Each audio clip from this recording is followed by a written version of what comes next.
Congratulations. How are you feeling? Thank you. I feel good. So how do you think that fight went? Did it go as you thought it would go? How do you feel about your performance? It went the way I thought it was going to go. I did well, but there's a lot of things I didn't clean up.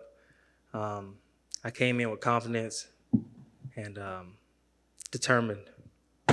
Was there any difference coming into this fight than the last?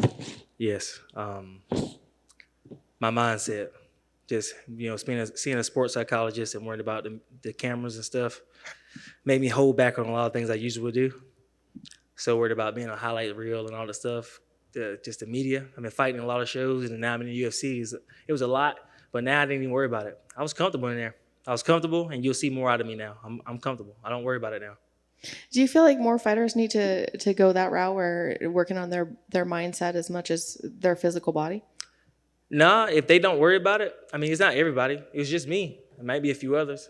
A lot of fighters don't worry about it.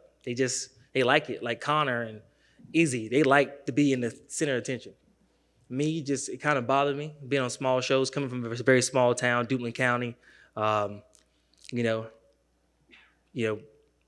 from a town where you don't have any stoplights like that. All we got is stop signs. Our town is ran off a chicken plant. So. Was there any consideration of like, hey, maybe I shouldn't be in the UFC. Maybe I should just go back to doing that because it's more comfortable?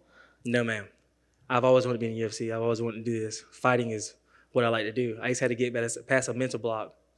And I got a whole town, I got a whole state, a whole team behind me. I got little kids, man. Like I'm not big around here, but when I go to Duplin County, like little kids just walk up to me and tell me how great they think of me. Like, got House of Rayford behind me. I got everybody behind me. So for me to give up it's a little ungrateful for me to do something like that. I need to be grateful that I have these people.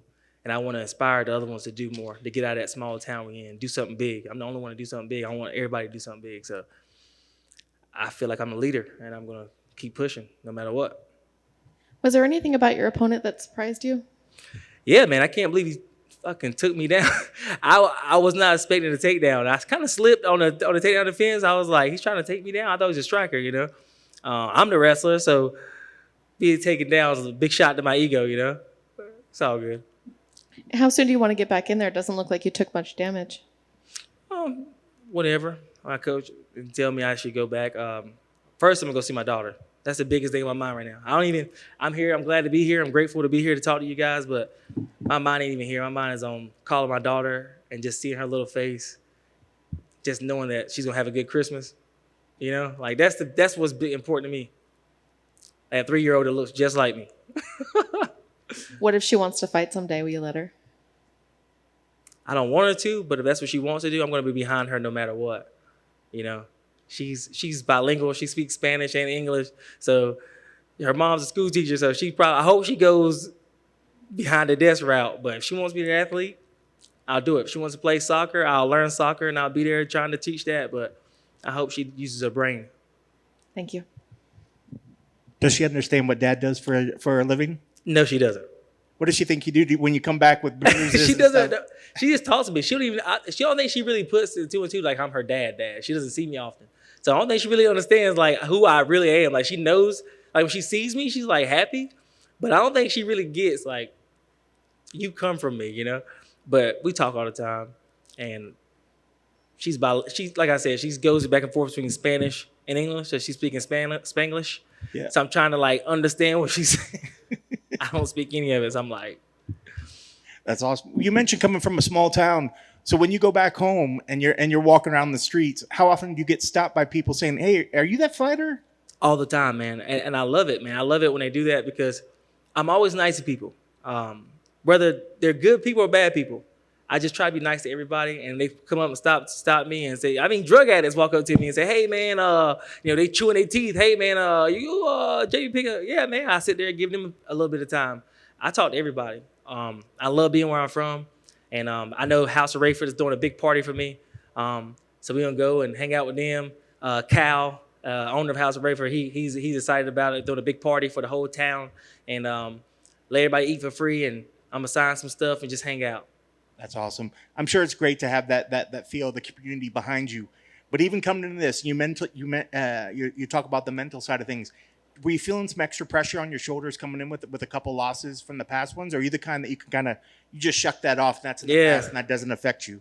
I was aware. I know what I can do, man. Like, I know I'm a good fighter, you know? Michael Bigsman said it perfect for me. He goes, you're probably a really good gym fighter, but you're having problems letting it go in the cage. And it clicked. And I was like, that's exactly what I like. In the gym, I'm phenomenal. I don't care who you bring in there. In the gym, I'll give you some work. When I get in front of those cameras, it's not the person. I'm not worried about my opponent. My opponent doesn't bother me. It's the cameras. So having a sports psychologist and talking to Ralph at the gym, him sitting down, talking with me, meditation and all that stuff and blocking that out, I literally did not think about any cameras the whole time I was in there. All I thought about was my opponent. Well, you know, and you mentioned the sports psychologist. A lot of fighters, they tend to come to that side of understanding the mental aspect of it and using outside people like a sports psychologist, usually later on in their career. So that's great for you being early on in your career that are doing that. But what finally told you that you said, I need to look into this? I need to maybe go that route. For others that maybe haven't made that decision, what was it for you that made you decide, maybe I should look into this and do something about that? To be honest with you, I didn't even know I had a problem. My manager, Lamont Chappell, is the one that told me I had a problem. He started explaining to me how I was feeling, and I was like, man, that's exactly how I feel.